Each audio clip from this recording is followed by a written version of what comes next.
एक तरफ जहां खेसारी लाल यादव की फिल्म श्री 420 की चर्चा हो रही है, तो दूसरी तरफ उनकी बेटी की चर्चा भी हो रही है। जी हां, उनकी बेटी कृति यादव काफ़ी बड़ी हो गई हैं और आप सभी जानते हैं कि कृति यादव के लिए खेसारी लाल यादव बहुत ज़्यादा पजेसिव रहते हैं।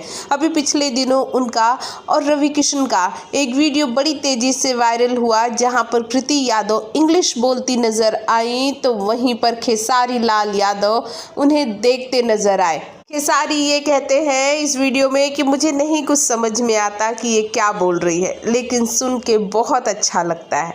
वैसे आपको बता दें कि कृति यादव अब ना किसी फिल्म में नजर आएंगी और ना ही सोशल मीडिया पर नजर आएंगी। जी हाँ, बेटे के लिए तो खेसारी लाल यादव ने व्लॉग की छूट दे दी है, लेकिन बेटी को उन्होंने सोशल मीडिया यूज तक करने की परमिशन नहीं दी है।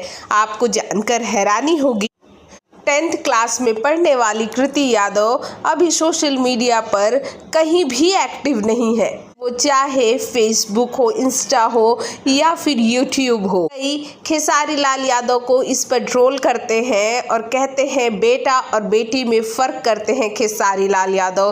बेटे को इतनी छूट देकर रखी है तो बेटी के लिए उन्होंने इतनी पाबंदियां लगा कर रखी हैं। आपको बता दें कि खेसारी अपनी बेटी को अपना लकी चार्म कहते हैं, लेकिन खेसारी ने ये पाबंदियां क्यों लगाई हैं, इसके पीछे सबसे बड़ा रीज़न सोशल मीडिया ही है। जब भी खेसारी लाल यादव का किसी से भी दुश्मनी होती है तो खेसारी की बेटी को सभी ट्रोल करते हैं, उस पर बुरे बुरे गाने बनवाते हैं। से तंग आकर खेसारी लाल यादव ने अपनी बेटी की सेफ्टी के लिए वो कदम उठाया जो अब बॉलीवुड स्टार उठा रहे हैं। जी हाँ, खेसारी ने सीधे सीधे तौर पर सभी सोशल मीडिया साइट्स को ये कह दिया कि उनकी बेटी के ऊपर कोई न्यूज़ बनाएगा, उसकी पिक्चर अपलोड करेगा तो सीधे सीधे उस पर वो कार्रवाई करेंगे। यही काम रणबीर कपूर, करीना कपूर, प्रियंका चोपड़ा जैसे कई बड़े बॉलीवुड स्टार्स कर रहे हैं। इस पर आपकी क्या प्रतिक्रिया है, हमारे कमेंट बॉक्स में कमेंट